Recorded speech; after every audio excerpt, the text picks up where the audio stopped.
In this video, we're going to talk about the measures of central tendency. Let's first talk about the mean. The mean is the average of a set of numbers.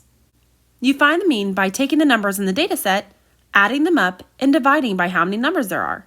So for example, if I wanted to find the mean of the numbers 2, 7, and 9, I would take 2 plus 7 plus 9 and then divide by 3.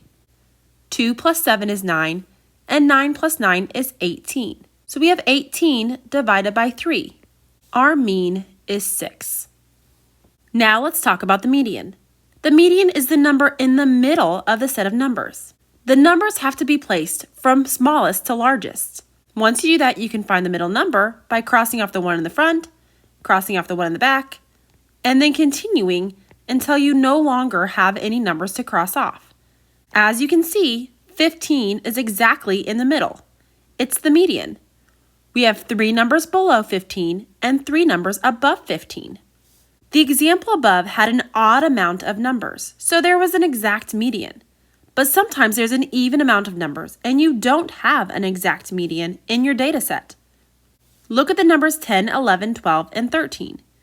If I cross off one on the front, one off the back, one off the front, one off the back, I'm out of numbers and there's no number in the middle. When this happens, you're going to take the middle 2 numbers and find the average or the mean of those middle numbers. We're going to take 11 plus 12, and then since there's 2 numbers, we're going to divide by 2. 11 plus 12 is 23, and 23 divided by 2 is going to get us 11.5. Notice that 11.5 is exactly in between 11 and 12. That's my median. Next, we have the mode.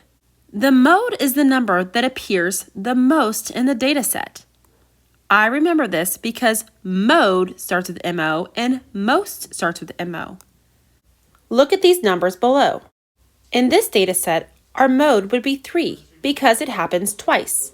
You can have more than one mode. For example, if I had another 5, there would be 2 modes, 3 and 5. Finally, we're going to talk about the range. The range is the difference between the highest number and the lowest number. Difference means to subtract. So we're going to take the highest number minus the lowest number. In our data set, our highest number is 11, and our lowest number was 1. 11 minus 1 is 10. What that means is that there's 10 spaces in between our highest and our lowest number. Now let's put it all together and go through an example. This says that Toady polled his friends to ask how many hours of sleep they got the night before. The data he collected is listed below. We want to find the mean, median, mode, and range of the data set. First, let's find the mean. Remember, when we find the mean, we add all the numbers up and then divide by how many numbers there are. Go ahead and take a moment and pause the video and add all of the numbers up. When you add the numbers up, you should have gotten 48. Then you need to divide by how many numbers there are.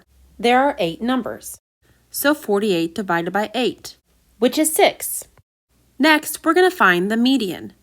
The first step in finding the median is to put the numbers in order from smallest to largest. When I do this, I like to cross numbers off so I know I don't forget one. First, we have a 4. Then we have 3 5s. We have a 6, 2 7s, and a 9. Now we're going to cross numbers off from the front to the back until we reach the middle. Notice that we have 2 middle numbers.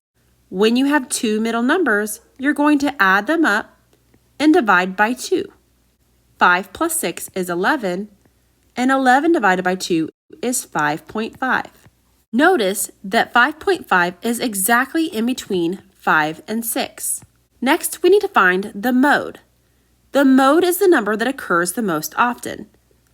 Since we had the numbers in order for the median, we can just look at the numbers in order to find the mode. As you can see, there are 3 5s. That's the number that occurs the most often. So the mode is 5. And then finally, we have the range. The range is the largest minus the smallest. Our largest number on the list was 9, and our smallest number was 4. 9 minus 4 is 5. So our range is 5.